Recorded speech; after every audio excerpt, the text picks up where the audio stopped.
നമസ്കാരം. പുനലൂർ സർവകലാശാല PSC YouTube ചാനലിലേക്ക് ഏവരെയും സ്വാഗതം ചെയ്യുന്നു. ഒരു ചോദ്യം പഠിക്കാം.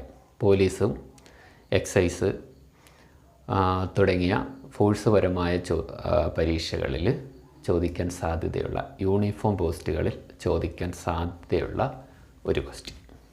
ഓക്കെ, ചോദ്യം ഇതാണ്: ഒരു വൃത്തത്തിലെ 21 ബിന്ദുക്കൾ ഉപയോഗിച്ച് എത്ര ഞാണുകൾ വരയ്ക്കാം? ഒരു വൃത്തത്തിലെ 21 പോയിൻറ്റുകൾ ഉപയോഗിച്ചുകൊണ്ട് നമുക്ക് മൊത്തത്തിൽ എത്ര ഞാണുകൾ വരയ്ക്കാം എന്നതാണ് ക്വസ്റ്റ്യൻ.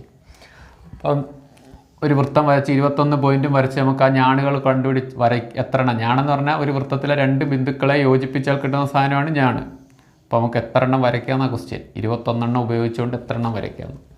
ഓക്കെ, അപ്പോൾ ഇത് കണ്ടുപിടിക്കാൻ ഒരു ഇക്വേഷനുണ്ട്. അത് കാണാതെ പഠിക്കുക എന്നുള്ളത് നമ്മുടെ ജോലി. അതിതാണ് n-n-1 divided by 2. n-n-1 divided by 2. ഇതാണ് റിസൾട്ട്. അതായത് ഒരു വൃത്തത്തിലെ 21 പോയിൻറ്റുകൾ ഉപയോഗിച്ച് എത്ര ഞാണുകൾ വരയ്ക്കാമെന്ന് വെച്ചാൽ ഈ ഇക്വേഷൻ ഉപയോഗിച്ചാൽ മതിയാവും. ജസ്റ്റ് ഒന്ന് പഠിച്ചു വെച്ചോ.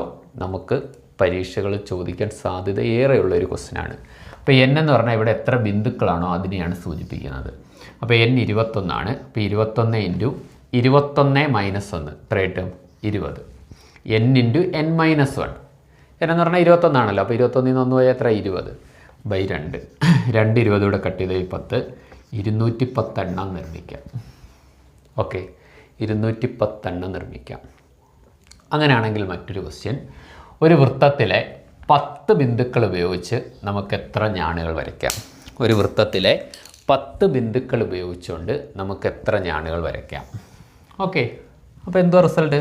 n-n-1 divide by 2. n എന്ന് പറഞ്ഞാൽ 10 ആണ്.